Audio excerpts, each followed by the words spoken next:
Good morning, metalheads of the internet, and welcome to a very special episode of the Metal Meltdown. Today we're celebrating a very special birthday here at Metal Meltdown HQ. Say hello, let's give a round of applause to our birthday boy and special guest, Sunbather!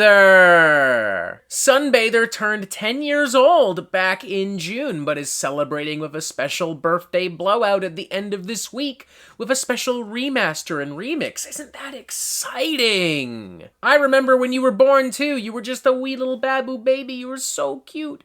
You blew my little mind, little bro. It was insane. Let's all raise a glass for the birthday boy, guys, gals, and non-binary pals. Sorry, Sunbather, I would offer you some, but you're 10 years old, and I am not going to jail for you. I'm just not doing that. Sorry.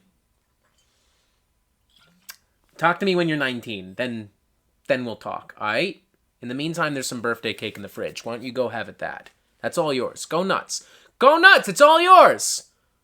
Cute little chap, ain't he? All jokes aside, ladies and gentlemen, today we will be talking about the impact, the controversy, and the legacy of Sunbather now that it has reached and now that it's really gone past its 10th anniversary. Metal Trenches just very recently did a video talking about the album and how he kind of felt about it 10 years later, whether or not it held up musically, and we will kind of touch on that as well, but this is really more about everything that kind of happened in the wake of this album's release and everything that this album has done to kind of impact and reshape the culture and the sound and the vibe of metal within the past 10 years. And one thing that kind of needs to be talked about right off the bat, I cannot think of another album from the past 10 years, or even the past 15 or 20 years, that is as controversial within the metal underground as Sunbather, despite still being an extremely popular record.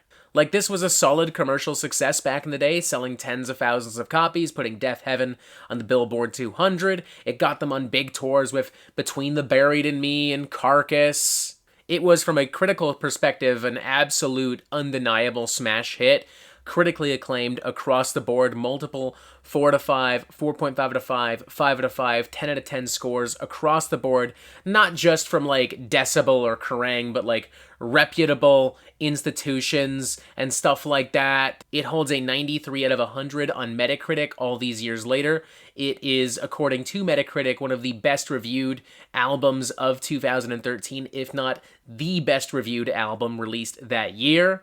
Despite all of that, though, this album just absolutely infuriated black metal elitists and gatekeepers and connoisseurs worldwide. And this kind of happened for a multitude of reasons. The simplest explanation is the album cover. A lot of people looked at that very plain pink album cover with the white text, and it was so much of a polar opposite to what we expect visually from black metal that people were just immediately turned off by it. It didn't help either that Deafheaven also didn't dress like a normal black metal band. Like, they just kind of dressed like normal people, like black pants, black shirts, nothing crazy, nothing spectacular.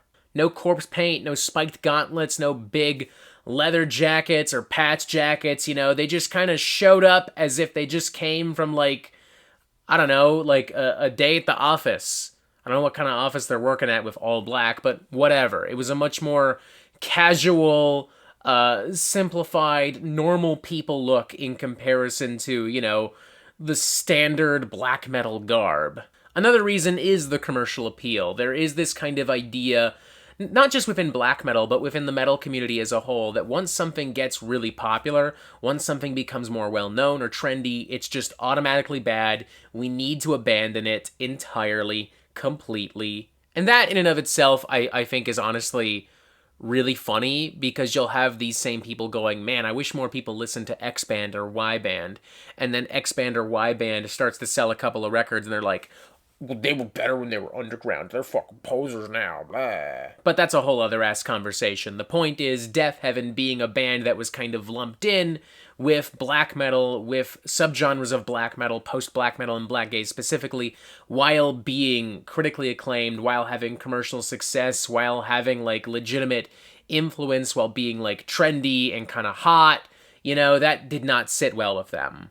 And then there's, of course, the music. I mean, even by post-black metal, blackgaze standards, this wasn't really as crushing or as sonically dense or as brutal as something like, say, Alcest or Lantlos. It had a much more accessible presentation and production. Its themes, its lyrics, its concepts were a little bit more easy to digest. They were very introspective. It's emotionally charged, and it's intimate, and it's able to tackle a lot of different ideas that we can all kind of relate to in a way that doesn't really feel like obnoxious, in a way that's actually like apolitical and doesn't feel like we're having like something shoved down our throat. It deals specifically with classism and wealth disparity. It also kind of deals with drug abuse and mental health in a way. There's actually a recording of a drug deal on the album, and it also deals with father-son relationships in a really interesting and brutal way. In the closing track, The Pecan Tree, specifically, George Clark talks about his very strained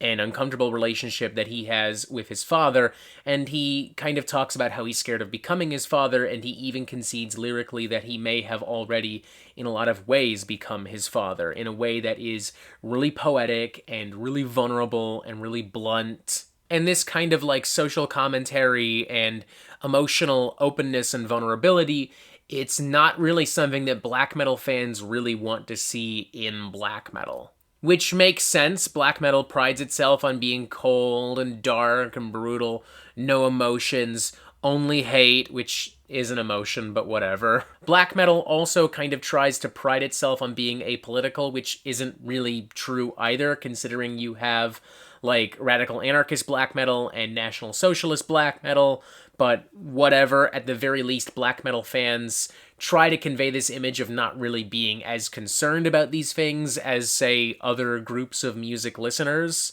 And eventually you had a lot of people kind of fighting back against this kind of attitude from black metal elitists and gatekeepers that, well, you're just talking shit, like this album's a hit, I love this album, it's not poser black metal, it's not hipster black metal, shut the fuck up. And this kind of creates like a weird culture war within the metal community, and now you have to either love this album or you have to hate it.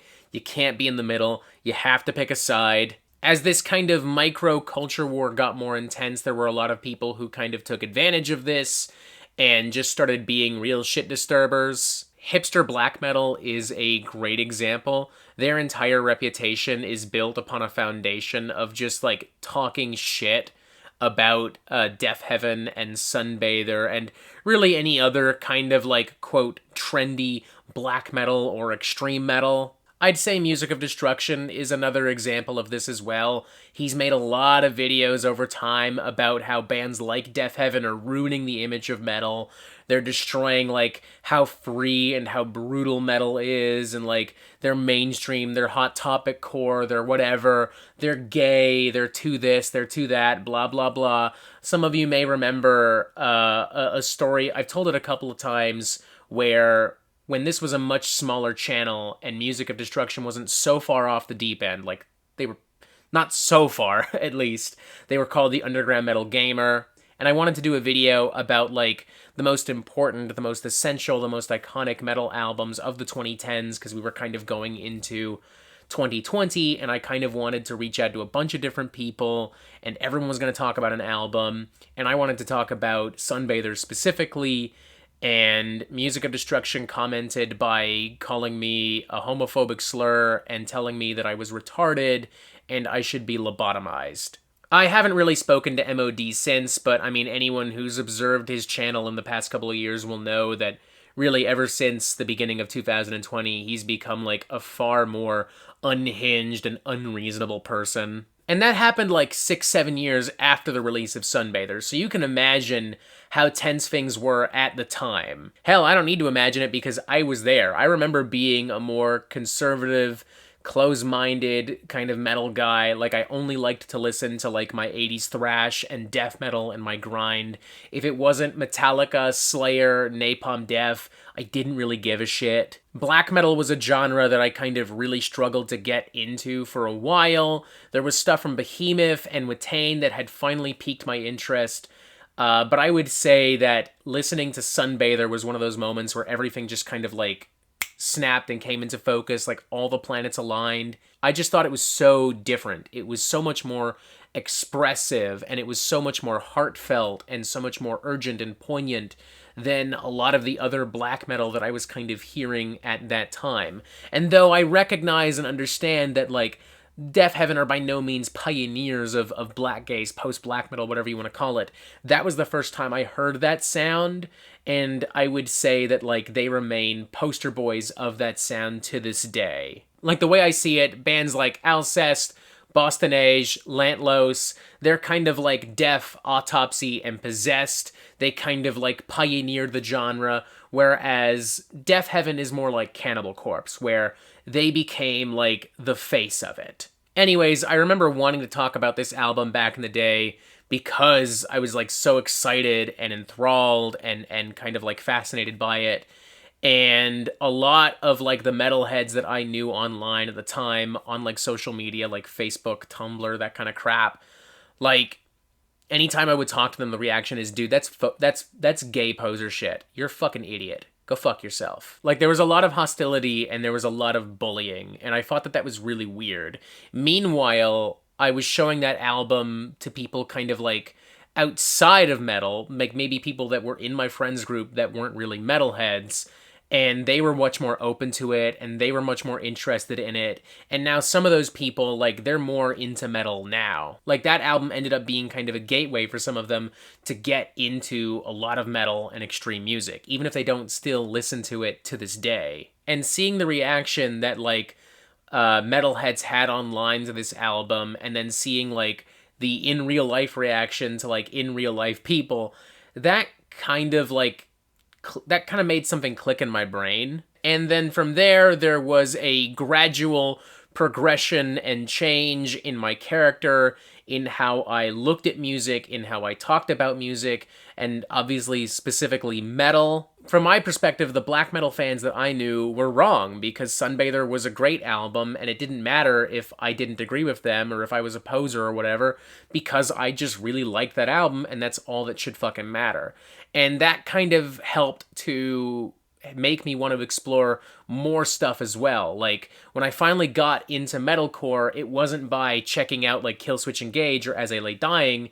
It was another Deafheaven Sunbather kind of moment where I listened to I Am King from Code Orange, and everything just kind of clicked. Everything just kind of came into place. All the stars kind of just fucking aligned. And I remember there were a lot of people from the metalcore scene that were kind of like, I liked them better when they were the Code Orange Kings. They sold out on this record, man. They're too mainstream now. And I've continued to hear those comments as Code Orange has continued to grow and has continued to become more successful and more influential within the metalcore scene, and within the metal scene as a whole. Like, I can genuinely attribute the growth of my musical palette and the way that I look at music and the way that I talk about music to Sunbather, and specifically to how I talked about other people about Sunbather.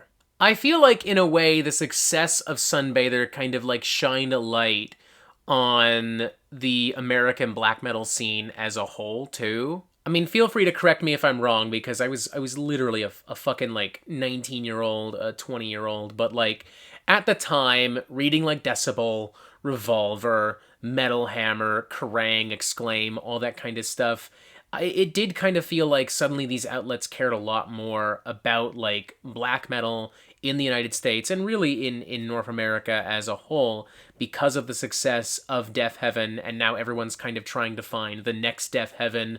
Like, it wasn't long after this that I heard about Panopticon, Wolves in the Throne Room. It's not so much that Deafheaven, like, created blackgaze or American black metal or anything like that, because that's obviously not the case, as I've already said. It's more so that, again, they helped kind of bring this all to the forefront. They helped make it more mainstream, more accessible. Deafheaven was able to reach audiences that other bands like Panopticon, Wolves in the Throne Room, Alcest, Lantlos just could not and would not. And, you know, just looking at the album musically, I still think Sunbather is an incredible album, like 10 years later. Like, it's easy to see why it was such a big hit. It has so much depth and nuance to it. You have these heart-wrenching lyrics with these gut-wrenching, extreme screeching vocals and these very simplistic but like really beautiful post-rock shoegazy arrangements, field recordings and keyboards and samples. It's a poetic record, it's a balanced record, it's maybe not as sonically brutal as a black metal record released from that same year, but it is emotionally much more brutal. One of the best experiences I ever had live was listening to Deafheaven play a lot of this material at the Decibel Beer and Metal Festival in 2019 in Philadelphia. And my wife, Anna, at the time just girlfriend, wasn't really into like Deafheaven, and that was probably the one band she was looking forward to seeing the least, especially when you had like so many heavy hitters there like Triptychon, Enslaved, Obituary, all playing like classic material. But like something about hearing a lot of that material live for her, again, it was, as I've said before, it was a moment where everything just clicked. Like we left that show and it was literally like that fucking reaction of Frank Reynolds from It's Always Sunny in Philadelphia. Just like, I get it now. I have in the past talked about how this is one of my all-time favorite albums, and that really does remain true to this day. This is one of my all-time favorite albums. Top 10 all the way, forever, baby. And it's not just that it's a great album for me, it's that I found it at a time in my life where I was close-minded and really conservative and really confused and really lonely. And I had found kind of a community online of like other metalheads.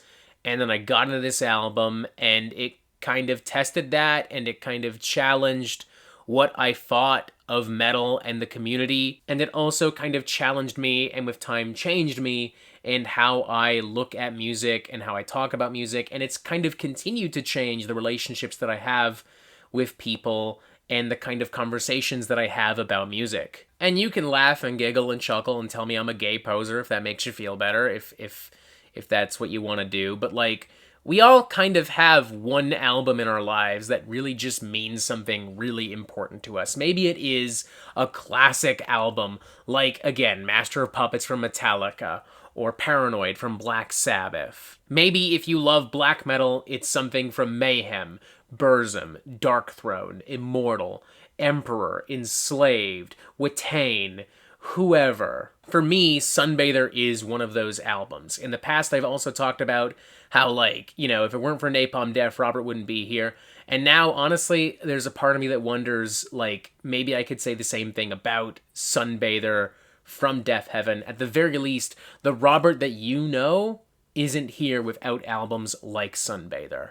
And that, to me, is the legacy of Sunbather. It is a legacy of love and exploration and honesty and, you know, controversy and culture war BS also.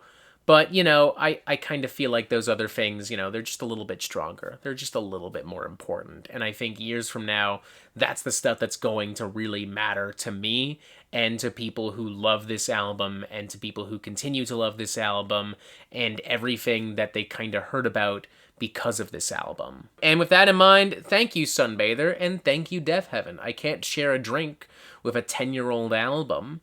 But, Deafheaven, if you're listening, should you want to share a drink, all you gotta do is DM me. Hit me up when you're in Toronto, or I don't know, maybe you could join me here on the Metal Meltdown and we can have even more of a conversation about this. I think that'd be pretty cool and great. I don't know. Anyways, cheers. Happy birthday. This was a great video, a great conversation. I'm really happy I did this.